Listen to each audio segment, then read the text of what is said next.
This is session 7 in our training of Good News Evangelism, and session 7 is concerning our presentation and our middle finger and how we talk about Jesus. And of course the title of this session is God's Remedy. You see, God's remedy for our sin is Jesus Christ crucified. Romans 5:8 says it so well.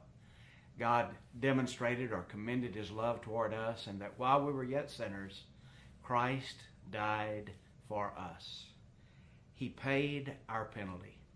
He made it possible for us to be forgiven if we will receive Him by faith.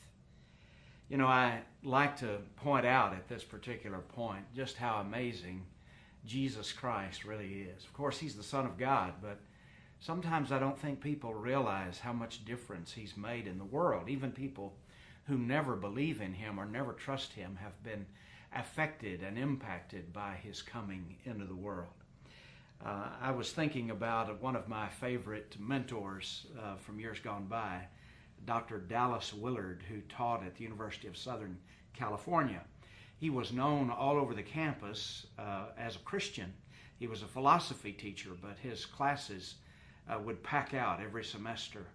And other professors would hear about his faith, and they would rather carefully approach him and say, and you are a follower of Jesus? To which Dr. Willard would say, did you have someone else in mind? And the point he would make with them is, who else is in that class? Who else really belongs in that list? Who has impacted the world the way Jesus did? So while we think about Jesus as God's remedy, let's think about how He has affected life. These are all things that you can use as talking points to talk to people about Jesus. And I've used every one of these at various times when I'm talking to people. For instance, He changed the way we number our years. Now, we, for many, many years, talked about BC, before Christ, and AD, which, by the way, has never meant after death. It means Anno Domini. It's Latin for the year of our Lord. And so that calendar testifies to the life of Jesus. And even though they've now started trying to use CE, Common Era, and BCE, the years are still based on the life of Jesus and His entry into the world. And because our calendar more or less dominates trade and commerce, even countries that do not have a Christian heritage have to accommodate themselves to the Christian calendar. They have to deal with the numbering of years on the life of Jesus. I was thinking also about the area of education. Most people don't realize that the university was born in the church, that the first universities were in churches, and that there were spiritual leaders who taught some of those first classes. Ultimately, the universities began to have their own identity, but even then, they had a strong relationship to the Christian faith. And so education was shaped by the coming of Jesus. Schools were first started in churches. Children were taught to read and write. In America, until well into the 1800s, the textbook for helping children learn to read was the Bible. And on we could go. Every time you pass a university or you pass by a school, you're passing by a testimony to the impact of Jesus Christ. In fact, I like to say that Jesus is underlying even the studies of science. The whole concept that the earth can be studied and that there are mysteries that can be discovered came out of the belief that this world was created by a God of order and design.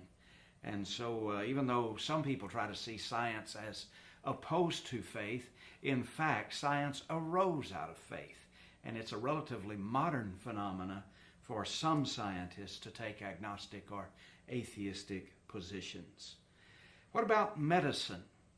Every time you see a hospital, you're seeing a testimony to the coming of Jesus Christ. You see, the world that Jesus came to did not care for the common people. Any kind of medical treatment that might be available was reserved for the royalty and the aristocracy. Common people were not given the opportunity to receive medical care. But the coming of Jesus made it clear. Think of His healing miracles. Made it clear that all people are valuable. and that there ought to be care given to all people. And so the very idea that even though, as in our country, there might be people who have no insurance, but you know what? They get care. There is such a heart for meeting the needs of people, and many of the first hospitals, in fact, nearly all of the first hospitals were Christian, and still many of our hospitals, fine hospitals in the world and in America, have Christian origins. Think about the impact of Jesus on society. Let me use two examples. Let me use the example of New Guinea. You may not realize it, but well into the modern era, New Guinea in the highlands was populated by cannibals. When they would defeat their enemies, they would eat them. And cannibalism was just one aspect of the evil and the ungodliness of those pagan peoples in the islands of New Guinea.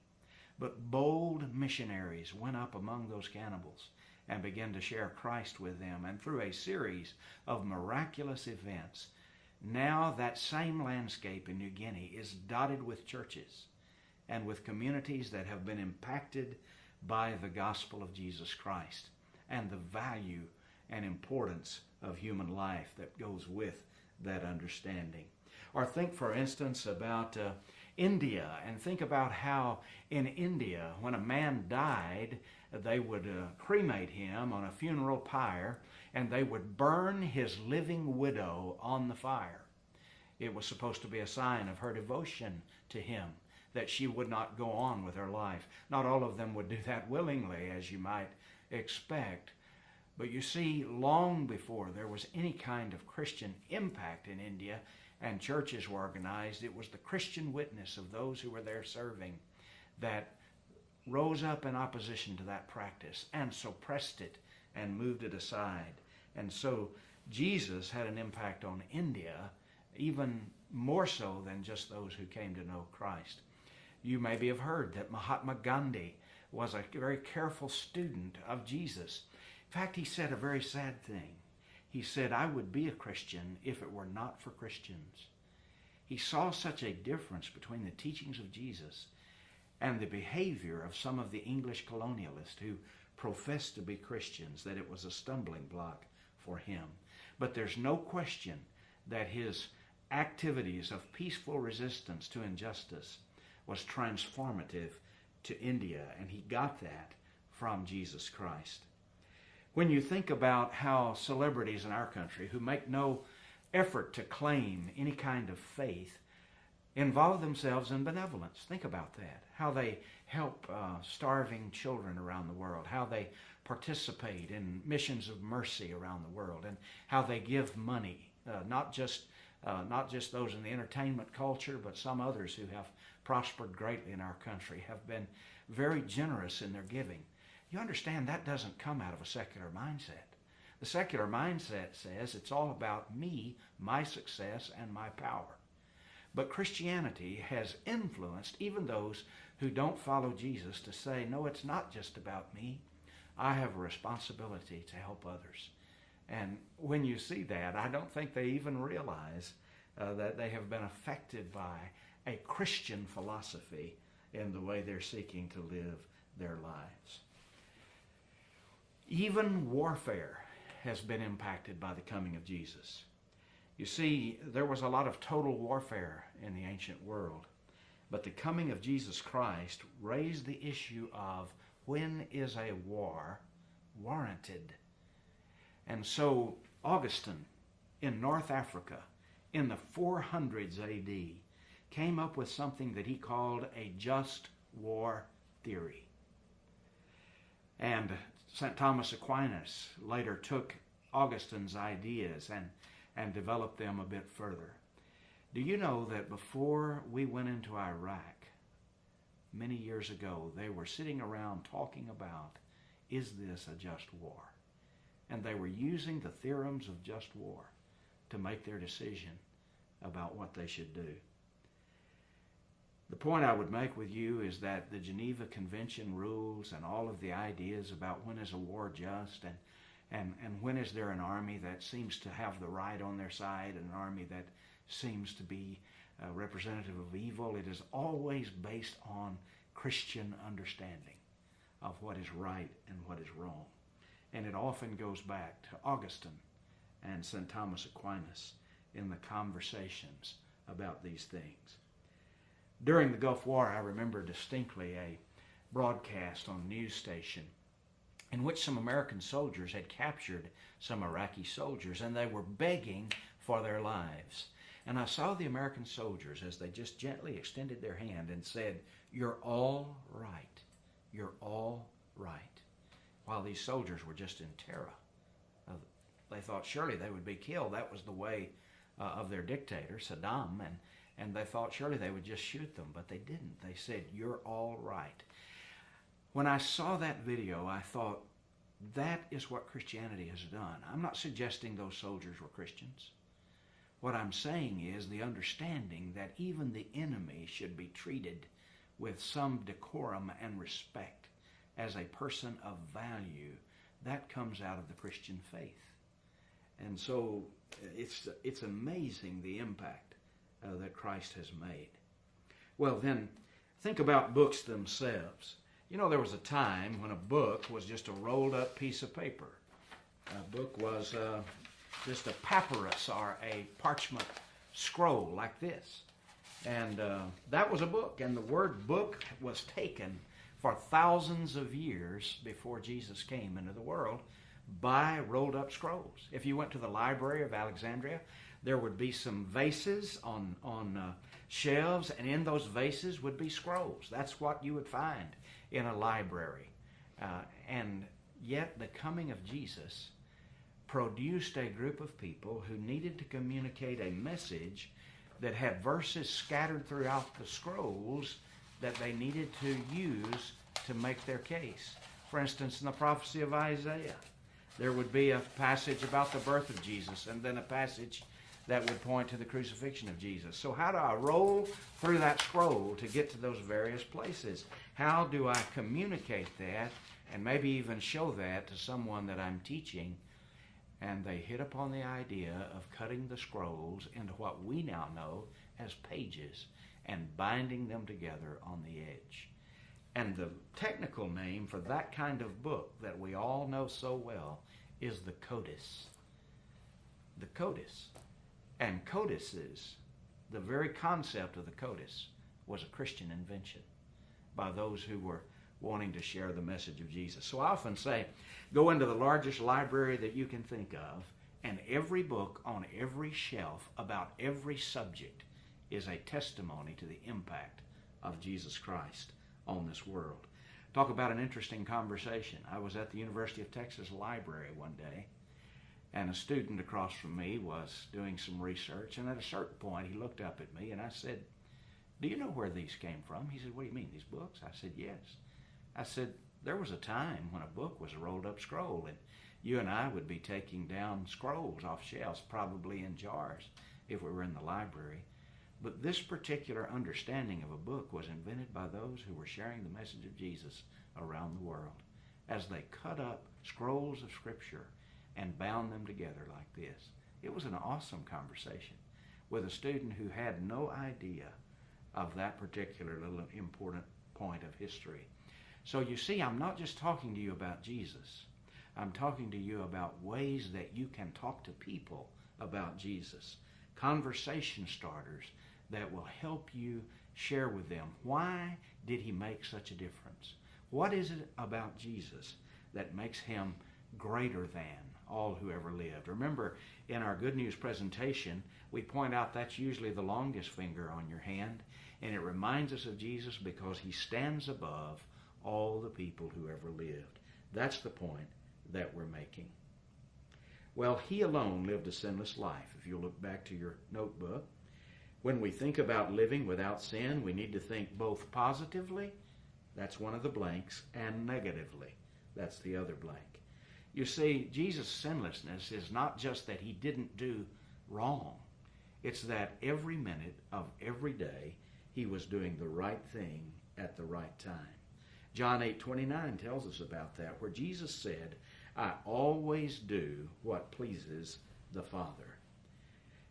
Now, he was doing, if you'll go back down here, it says this means every minute, those are your blanks, of every day, he was doing the right thing at the right time. That's an awesome thing to think about. Perfect timing, perfect action. We can only dream of that. But that is exactly what Jesus' life was. And sinlessness includes that. It is not just avoiding the evil, but it is always doing what pleases the Father, which is exactly what Jesus said that he did. Because he was without sin, he could be a perfect sacrifice for our sins. And that's exactly what the Bible teaches us. His death on the cross would tug at the hearts of all people. The death and resurrection of Jesus is still a source of controversy. Those who are skeptical always try to discredit the story of his resurrection. They recognize that on that single fact pivots the entire impact of the message of Jesus Christ. I maintain that people in a country like ours would never have heard the name of Jesus had he not risen from the dead. By all outward appearances, he was defeated, and his cause was lost. But his resurrection made the difference. Well, Jesus said, "And I, when I'm lifted up, I will draw all men to me." When we share the message of Christ confidently and clearly, that message tugs at people's hearts. I have a friend, you're going to like his name, Paul Savage. Paul Savage spent his life as a missionary in Tanzania, Africa.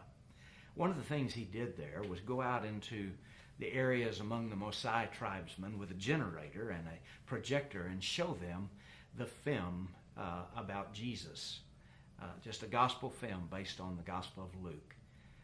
And when he got to the crucifixion among some of the Maasai that had never heard the story of Jesus, that's amazing to us, he said when he would be crucified, they would say in Swahili, "Stop it! Stop it! He is a good man." They would get angry. To them it was happening. They had never seen television or a movie in their lives, and it looked as if this was happening before their eyes. And they were moved and really infuriated by the injustice of the crucifixion of Christ. And hundreds upon hundreds of them, when told more about Jesus, followed him and trusted him. I think sometimes in our own country, we are gospel hardened, but there where they have not heard the gospel, they're deeply impacted by the crucifixion of Christ. You see, I believe that people everywhere know instinctively that somehow Jesus' death has something to do with them. For instance, when Mel Gibson came out with The Passion of the Christ, there was such an outcry in the media. Oh, he's being anti-Semitic, and various other criticisms. Oh, it's so bloody, so violent. Well, why were they reacting that way? Let me answer with Scripture. "And I, when I am lifted up, I will draw all men to me." The pull of the gospel was annoying them, and they were fighting back against it, as men always have. But some respond. Many respond. God's remedy for our sin is Jesus Christ crucified.